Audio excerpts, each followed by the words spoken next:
efluentenglish.com. Hi, this is Cleona.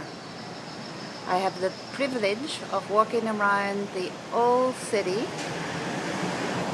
of Panama.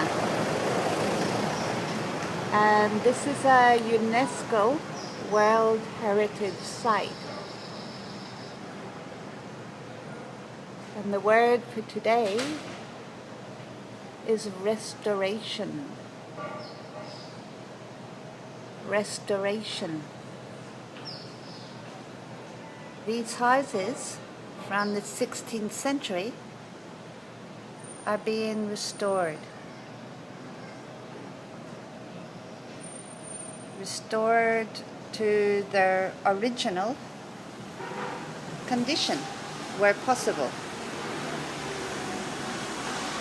So a lot of money is being spent.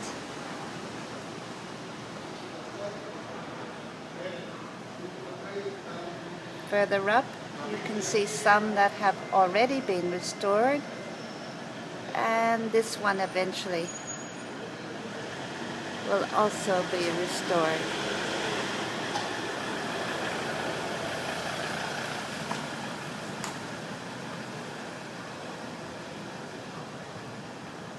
Restoration. So when you try to bring something back to how it was originally, you restore a building.